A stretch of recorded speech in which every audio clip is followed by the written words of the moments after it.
First of all, I want to thank our fans that were here. It was a pretty miserable day weather-wise, but certainly were loud for us, and we appreciate that, appreciate their support. And the most loyal fan base in the country, and we certainly appreciate what they do for us. Again, thought we came out first half and pretty sharp, offensively, pretty sharp defensively, bouncing around pretty good, and just got sloppy in the second half. 2 red zone turnovers.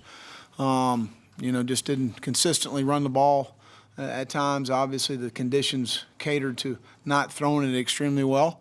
But a lot of young guys, especially on the defensive side of the ball, playing, and we needed this game. I appreciate Coach Tanner making this happen, and we needed to get as many snaps as possible with young players and let them continue to develop. This is a developmental game, and really proud of our team this year. We faced a lot of adversity. We faced a lot of things out of our control as far as some injuries and such, and they kept playing. They kept hanging in there. They kept fighting, and it says a lot about, number one, the individuals in that locker room, and number two, the culture that our staff has been able to create and within our organization and our team. And I'm really, really proud of these guys. But Zach Bailey has it's a fibula. It's a non-weight bearing bone. So that is a good thing at the end of the day. If you're going to have him, I did tibia and fibula. I told him I was tougher than him. But it's the fibula. It's a non-weight bearing bone. He's going to be fine. It's not it's obviously a setback, but it's not a catastrophic injury in my mind. So, but again, proud of our football team, and I'll open up for any questions. Will, just to make that clear, Zach will miss the bowl game, but should be okay for draft. He should be fine. I mean, I don't know. I don't want to give you a timetable. I know going through that personally, the tibia is the weight-bearing bone, the fibula is the non-weight-bearing, and it's not good, but it's not what it could be. Also with Keir Shai and Keyshawn Nixon. Keyshawn, I think, is going to be fine. He's had an issue with his shoulder all year. Shai had back spasms that hit him on Wednesday, and shut him down Wednesday and Thursday. Hardly did anything during the walkthrough Friday, and just didn't feel good this Saturday morning. And Keir has an ankle, but I expect him back for the bowl game.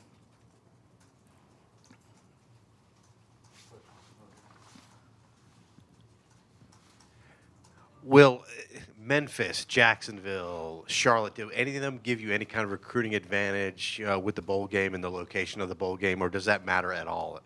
No, I mean, all 3 areas are areas that we recruit extremely hard in, and so whatever the SEC office, Coach Tanner's been working with them, and we're kind of they kind of make that decision nowadays. So at the end of the day, you are what your record is, and that's where you'll go.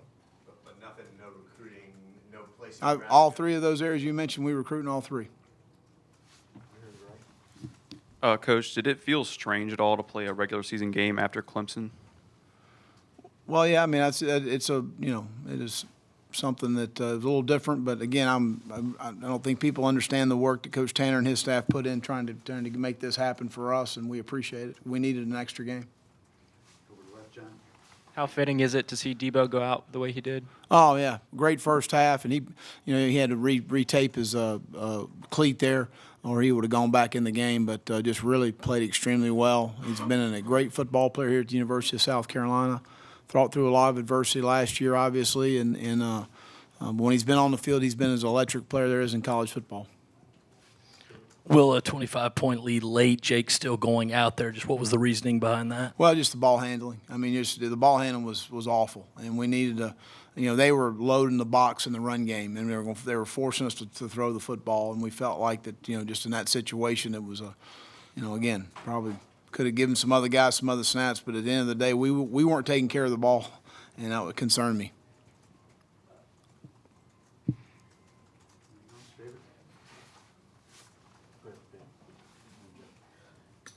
Very off topic, Will, but with Evan Henson and his basketball future, will he be able to go for a couple of games and then come back for bowl practice, or do you want to keep him throughout? No, he's going to go just like last year. He'll go practice, and I think he was able to contribute in some games for them. Our guys really will be off for the next 2 weeks. We're going to lift on Tuesday and Thursday of this week, and Tuesday or Thursday of exam week. Obviously, tomorrow we'll know what bowl game we're going to, so we'll work through that as far as our practice schedule and when we actually convene from practice. But Evan's deal and the whole time in the recruiting process was he wanted to play basketball. Been no issue for us at all. It's been a huge contributor for us. He's been a huge contributor for Frank. He's done a fantastic job. The whole deal is you keep your grades up. We're good. And he's kept his grades up. So that's what we do. As you sit here essentially at the end of season 3, how much different do you feel foundationally than you did maybe at the end of year 1 or even when you first got here? We're in a much better place, absolutely. And I said before the season started, I said, we've got a much better football team entering year 3. And I said, whether or not we have a better record than we had from a year ago, we got a better football team. We have a strong foundation. We've got a bunch of really good young players in our program. And again, we've had some frustrating, things happen to us that for whatever reason this year. And I'm excited about where we are, but more than anything, where we're headed. You've been very aggressive, may not be the right word. Your expectations, you said you haven't met your expectations yet. Right. So how do you measure progress when you fall short of those 2 expectations that you go with annually? Just overall depth on your roster of what it's going to take to win a championship, which I've done in this league multiple times, to win a national championship, which I've played for one and won another one. So we've won as a staff 10 national championships and close to 30 conference championships. We understand where we are and where we need to go. And, there's nobody more impatient than me in that process. And sometimes it's extremely frustrating, and like this year was it a little bit. But like I said before, we faced a lot of adversity. Our guys handled it. They handled it the right way. And we have a very good, strong foundation and a bunch of really good young players in our program. How close are you to where you want to be? Well, we're not close at 7-5. And you are what your record is. It seemed like JJ played really well on the defensive line today. How did you think he played, and what other young guys stood out to you? JJ's very active. He's, he's really instinctive on blocks. We played him at end this week. We had, obviously we had some guys outside, and but he's really active on blocks. He creates a lot of issues for you. He's got some good length. He's got good athleticism and change of direction. He's going to be a really good football player. I saw Josh and Ricky both do some things, as true freshmen in there. Ernest Jones continues to come on for us. We got to make a decision on Ernest. He's played 4. So now we, decide whether or not, to play him in the bowl game. I think that'll be dependent on a conversation. Obviously, we have him and his mom. Rosendo Lewis continues to make strides for us. Israel, another guy that started as a true freshman at safety this week. RJ started for us, again, as a true freshman. Another guy that's continuing to make strides. So I'm just thinking in terms on the defensive side of the ball, the guys that stuck out at me that, have played a lot of football for us. There's been some growing pains, but we'll benefit from it. Coach, given the youth on that defensive side of the ball, I guess, how proud are you of this defense the last few weeks, especially the way they performed today, holding Akron at 3 points? Well, we played the way that we should today. We hadn't played very good other than that. Well, kind of piggybacking off an earlier question, you've now won more games over your first 3 years here than any other coach they've had. Did you know that? Now that you do know it, or how satisfied are you with that? Well, it's not about that. It's about making progress in our program. It's about the contribute. That's a lot about what says a lot about our staff. It says a lot about our players. It says a lot about the commitment we have here for a student athlete to come to the University of South Carolina. And you look at the Ken and Cindy Long Operations Facility. I was in it yesterday. I go in there every Friday. And it's breathtaking when you walk in the place. And it's going to be a difference maker for us, but it shows the commitment that we have in our program to have a championship program. And that's what you've got to do. And you can't just do it and stop. You got to keep doing it. You got to keep doing it. And that's you look at the programs that are winning a bunch of games right now, that's what they're doing. And we're going to continue to invest, and we're going to continue to strive to be the best we can be. What happened on the play where Javon got the flag? I'm not really certain. Obviously he was wrong, and I addressed it on the sideline, and I haven't talked to him about it, so we'll address it moving forward. What made you feel like you needed to walk out? That was you that walked out there, right? Well, obviously there was a confrontation, and I felt like we needed to make sure the situation didn't escalate. Is he a pretty fiery guy generally? He's a very competitive young man, and that's really, really good sometimes. It's like me. Sometimes it's really, really good, and sometimes it not so good. So that's part of it. But I'd rather be saying whoa than giddy up. I will tell you that. Well, what can a game like this and an extra week of preparation for an opponent do as you look ahead to the bowl, having that extra week sort of at the end of the season? I would say what I just talked in terms of those freshmen that all have more game day opportunities. As a young player, the game continues to slow down for you, and the more snaps you get, the more times you see it, the more times you rep it.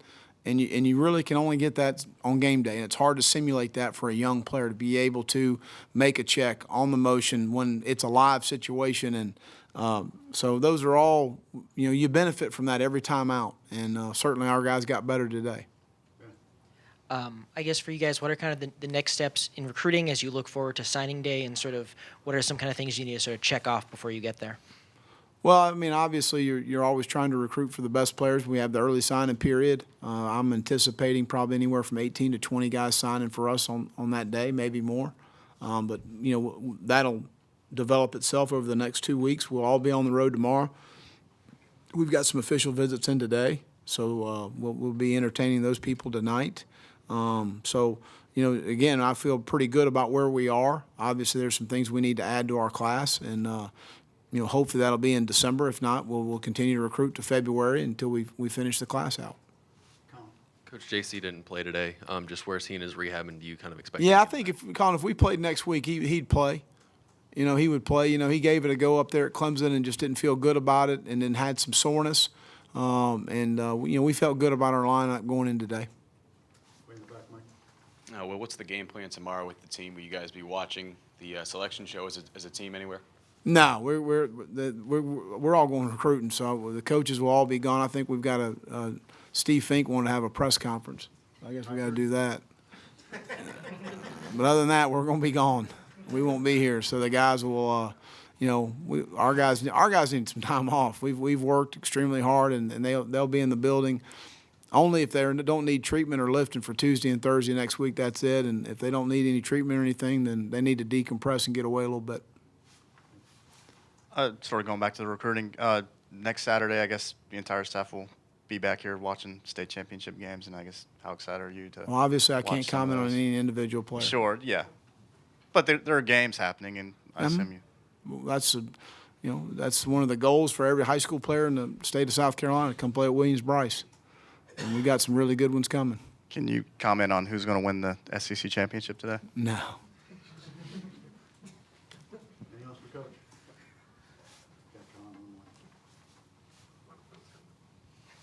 I can hear you. Yeah. You were told me that. Just how big are these 2 weeks for you guys in terms of players having off and kind of finishing up the final touches before the early signing day? As far as recruiting? Yeah. Yeah, it's game on. I mean, you better be on, and we've got a good plan, and we were able to get out through Coach Tanner's help on Thursday and Friday, get our coaches out to some places that were hard to get to be able to see some guys, because we're in crunch time, and we've missed a Sunday, Monday, Tuesday, Wednesday for an opportunity to be in front of a prospect. So this is the time that decisions are getting made, and decisions are being finalized, and you've got to be in front of the prospect and make sure that we're putting our best foot forward at the University of South Carolina. All righty, thank you.